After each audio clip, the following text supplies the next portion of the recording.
नमस्कार, मी रुचिकाज रेसिपीजमध्ये तुम्हा सर्वांचे अगदी मनापासून स्वागत।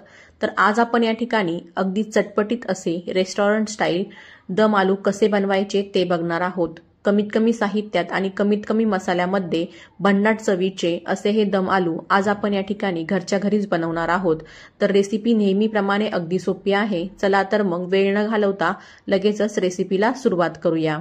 तर दम आलू बनवण्यासाठी मी या ठिकाणी एकदम छोट्या आकाराचे जे बटाटे असतात ते घेतलेले आहे। तर हे बटाटे वजनी प्रमाणामध्ये सांगायला गेलं तर पाव किलो आहेत।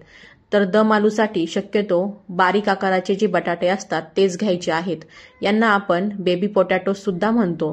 जर तुमच्याकडे छोटे बटाटे नसतील तर तुम्ही मोठ्या बटाट्याचे 2 भाग करून तुम्ही यामध्ये वापरू शकता। पण दम आलूसाठी शक्यतो छोट्या आकाराचे बटाटेच चवीला छान लागतात। तर आता आपण हे जे पाव किलो बटाटे आहेत ते पाण्याने स्वच्छ धुवून घेतलेले आहे। आता आपल्याला याची जी वरची साल आहे ती काढून घ्यायची आहे। तर आता आपण याची वरची साल काढून घेऊया। तर या ठिकाणी तुम्ही बघू शकता आपण सर्व बटाट्यांची वरची साल काढून घेतलेली आहे आणि एका बाजूला कढाईमध्ये थोडंसं तेल सुद्धा गरम करायला ठेवलेलं आहे। आता आपण बटाट्यांची साल काढून घेतलेली आहे त्याला अशा काठी चमच्याने असे होल करून घ्यायचे आहे। बटाट्यांना अशा प्रकारे होल करून घेतलं की बटाटे हे आतमध्ये पर्यंत व्यवस्थित शिजतात आणि त्याचबरोबर आपण या भाजीमध्ये जी ग्रेव्ही बनवणार आहोत ती ग्रेव्ही सुद्धा या बटाट्यांच्या आतमध्ये पर्यंत व्यवस्थित जाते। तर एकीकडे आपण तेल गरम करायला ठेवलेलं होतं, तेल सुद्धा व्यवस्थित गरम झालेलं आहे। आता आपण हे जे सर्व बटाटे आहेत ते या तेलामध्ये तळण्यासाठी सोडायचे आहेत। तर आपण सर्व बटाट्यांना काटे चमच्याने होल करून घेतलेला आहे। आता आपण या बटाट्यांना मीडियम टू हाय फ्लेमवरती व्यवस्थित असं तळून घ्यायचं आहे। आता आपल्याला या बटाट्यांना सोनेरी रंग येईपर्यंत तळून घ्यायचा आहे। अशा प्रकारे होल करून घेतलेल्या बटाट्यांना आपण सोनेरी रंग येईपर्यंत तळून घेतलं की हे बटाटे जवळपास 80 ते 90% लगेच शिजले जातात। त्यामुळे आपण याला मीडियम टू हाय फ्लेमवरती सोनेरी रंग येईपर्यंत तळून घ्यायचं आहे। तर अवघ्या 4 ते 5 मिनिटांमध्येच तुम्ही या ठिकाणी बघू शकता बटाट्यांना छान असा सोनेरी रंग आलेला आहे। आता आपण हे जे सर्व बटाटे आहे हे या तेलातून बाहेर काढून घेऊया। गॅस बंद करायचा आहे आणि बटाटे तेलातून बाहेर काढून घ्यायचे आहे।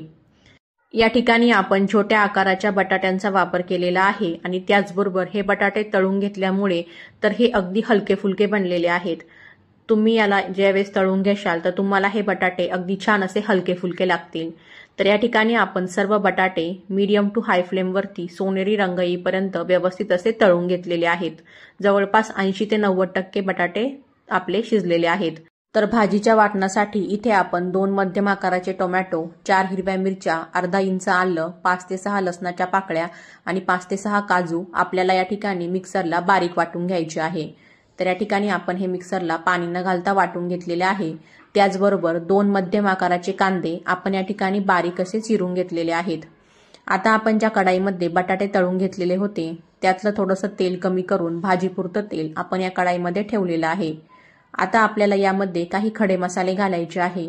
त्यामध्ये आपण एक छोटा तेजपत्ता, अर्धा इंच दालचिनीचा तुकडा, 2 ते 3 काळे मिरी, 2 ते 3 लवंगा यामध्ये ऍड केलेले आहेत। आता हे खडे मसाले छान असे तळले की त्यानंतर आपण यामध्ये अर्धा चमचा जिरे ऍड करून घ्यायचे आहे।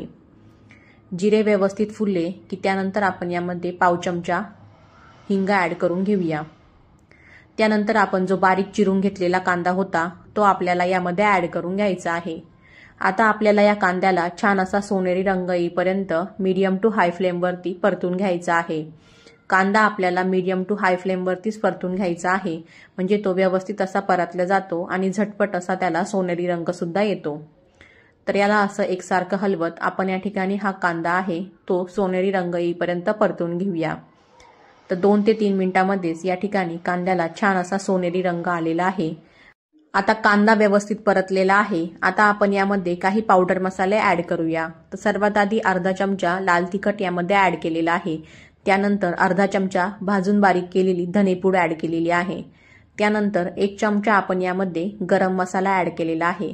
तुमच्याकडे घरातील कुठलाही गरम मसाला असेल तर तो तुम्ही यामध्ये वापरू शकता, नाहीतर किचन किंग मसाला तुम्ही यामध्ये वापरू शकता। त्यामुळे सुद्धा या भाजीला खूप छान अशी चव येते। आता आपण हे मसाले ऍड करून घेतलेले आहे। आता हे जे मसाले आहेत ते सुद्धा या कांद्यासोबत 1 मिनिटभर याला व्यवस्थित असं परतून घ्यायचं आहे। तर मिनिटभर आता आपण या ठिकाणी हे मसाले व्यवस्थित असे परतून घेतलेले आहे। मसाले व्यवस्थित परतून झाले की त्यानंतर आपण जी टोमॅटोची पेस्ट करून घेतलेली होती ती आता आपल्याला यामध्ये ॲड करायची आहे। आता ही टोमॅटोची पेस्ट सुद्धा आपल्याला या कांद्यामध्ये एकदा व्यवस्थित मिक्स करून घ्यायची आहे। आता टोमॅटोची पेस्ट आपण यामध्ये ॲड केलेली आहे, तर यामध्ये लगेचच आपण चवीनुसार मीठ ॲड करून घ्यायचं आहे। म्हणजे काय होतं की टोमॅटो सुद्धा व्यवस्थित असे शिजल्या जातात आणि झटपट शिजतात। तर आता आपण यामध्ये चवीनुसार मीठ ॲड करून घेऊया। मीठ ॲड करून घेतलं की हे मीठ सुद्धा यामध्ये एकदा व्यवस्थित मिक्स करून घ्यायचं आहे। मीठ व्यवस्थित मिक्स करून झालं की आता आपल्याला याला छान असं तेल सुटेपर्यंत व्यवस्थित असं परतून घ्यायचं आहे।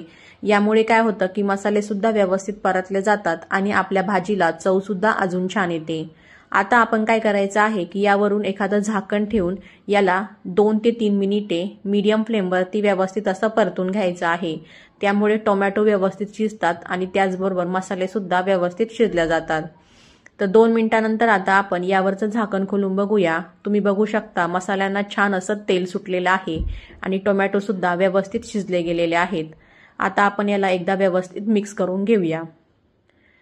आता आपल्याला यामध्ये 3 चमचे दही ॲड करायचं आहे। दही ज्यावेळेस आपण या ग्रेव्हीमध्ये ॲड करत असतो त्यावेळेस आपल्याला गॅस या ठिकाणी बंद करायचा आहे, नाहीतर हे जे दही आहे ते लगेच फाटू शकतं। तर दही यामध्ये आपण 3 चमचे ॲड केलेलं आहे आणि दही घेताना हे आपल्याला कमी आंबट घ्यायचं आहे। दह्यामुळे तर या भाजीला अजूनच छान अशी टेस्ट येते। जशी हॉटेलमध्ये ही दम आलूची भाजी भेटते सेम तशीच या भाजीला या दह्यामुळे टेस्ट येते। आता दही आपण यामध्ये एकदा व्यवस्थित मिक्स करून घेतलेलं आहे। त्यानंतर आता आपल्याला गॅस चालू करायचा आहे। दही ॲड करत असताना लक्षात ठेवायचं आहे गॅस हा बंद करायचा आहे किंवा कमी करायचा आहे। तर आता आपण अशा प्रकारे हे दही घातल्यानंतर याला आपण मिनिटभर परतून घेतलेलं आहे। त्यानंतर आता आपल्याला यामध्ये आपण जे बटाटे सुरुवातीला तळून घेतलेले होते ते आता आपल्याला यामध्ये ॲड करायचे आहेत। तर आता आपण यामध्ये तळून घेतलेले बटाटे यामध्ये ॲड करून घेऊया।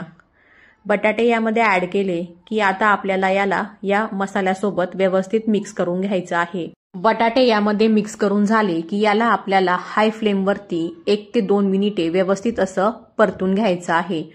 तर अशा प्रकारे आपण याला 1 ते 2 मिनिटं यामध्ये व्यवस्थित असं परतून घेऊया। तर बटाटे या मसाल्यांमध्ये व्यवस्थित 2 मिनिटं परतून झालेले आहे। आता आपल्याला यामध्ये पाणी ॲड करायचं आहे। तर भाजीची क्वांटिटी तुम्हाला कशी ठेवायची आहे त्यानुसार तुम्ही यामध्ये पाणी ॲड करायचं आहे। तर ही भाजी थोडीशी घट्टसरच असते, त्यामुळे मी या ठिकाणी 1 ग्लास यामध्ये पाणी ॲड केलेलं आहे। पाणी यामध्ये वापरत असताना शक्यतो गरम पाण्याचा वापर करायचा आहे किंवा कोमट पाण्याचा करायचा आहे। त्यामुळे काय होतं की आपले जे बटाटे 10 ते 20% शिजायचे बाकी आहेत ते सुद्धा झटपट शिजतात। त्याचबरोबर भाजीला रंग छान येतो आणि भाजीला टेक्स्चर सुद्धा छान येतं। आता आपण यावरून एक झाकण ठेवून ही भाजी आपल्याला मीडियम फ्लेमवरती 3 ते 4 मिनिटे व्यवस्थित अशी शिजून घ्यायची आहे। तर 4 मिनिटांनंतर आपण यावरचं झाकण खोलून बघितलं आहे। तुम्ही बघू शकता भाजीला रंग छान आलेला आहे आणि हिला तरी सुद्धा छान आलेली आहे। गरम पाण्याचा वापर केल्यामुळे भाजीला तरी छान येते आणि मसाल्यांची जी टेस्ट असते ती सुद्धा तशीच टिकून राहते। आता सर्वात शेवटी आपल्याला या भाजीमध्ये पाव चमचा सब्जी मसाला ॲड करायचा आहे। जर तुमच्याकडे सब्जी मसाला नसेल तर तुम्ही यामध्ये पाव चमचा मॅगी मसाला सुद्धा ॲड करू शकता।